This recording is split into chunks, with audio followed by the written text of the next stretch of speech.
Welcome to Fundamental Supersize Business Strategy number 47. Jennifer Horne-Ellstrom here.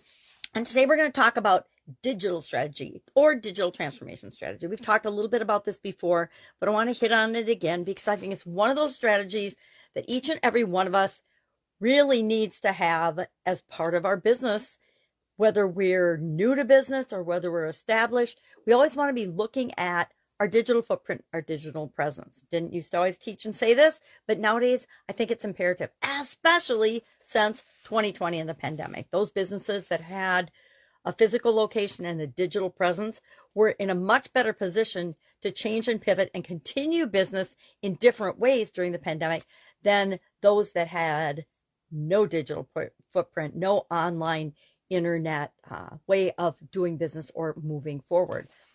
So that's my big thing. I've been harping about it ever since the internet came out and the importance of at least having an online presence. But now with everybody walking around with a computer in their hand, not everybody, but a whole lot of people, like billions of people around the world, I think it's imperative that we have a presence. Even I grab my phone and look something up nowadays because it's become such a habit. We've got a computer in the palm of our hands. Why would we not research and get some information before we want to buy anything? I know very few people nowadays that actually will make a purchasing decision to buy something, look for a solution to a problem without going to their phone first, right? Remember in the days we used to have to go to the library and look up information and research things, or actually, go to places and physically meet with people in order to learn things and grow and build things. So the internet has made the world much easier to navigate, and having a digital strategy is part of that. What do we include in our digital strategy? Of course, we do our market research. We check out the competition.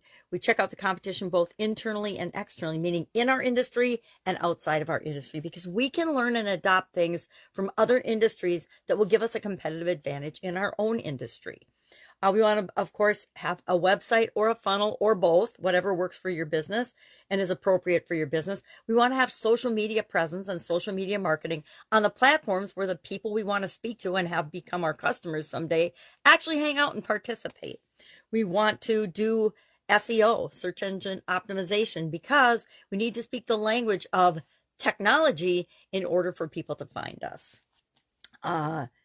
We want to create multi-channel omnipresence. So when people search or ask about you, because nowadays we can all talk to our computers, not just those that need to, and to Alexa and other platforms, we want people to be able to find us. So we want to be all the places, and I mean all the places they might look for us.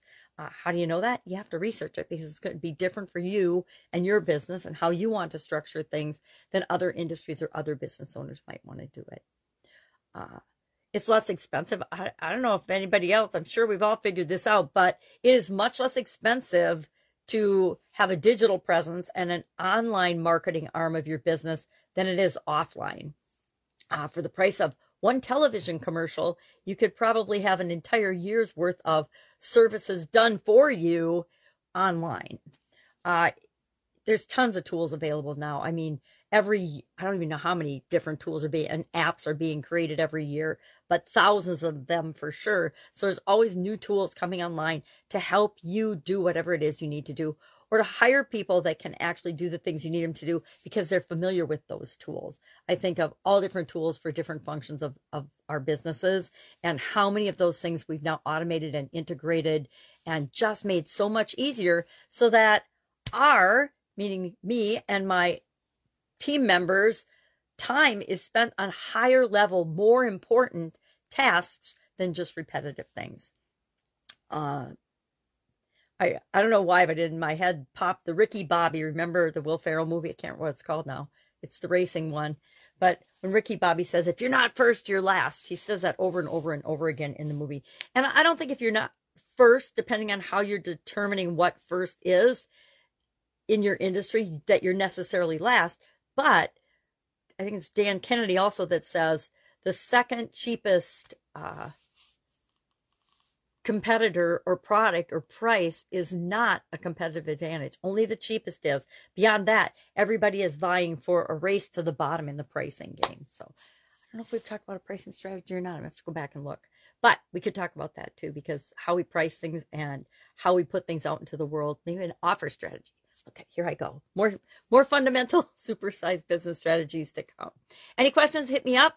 If you can see the little cartoon box by my mouth, you can comment or ask a question right on that particular video. Otherwise, you got to find me. Try Googling. All right, have a great day. I'll, of course, be with you tomorrow.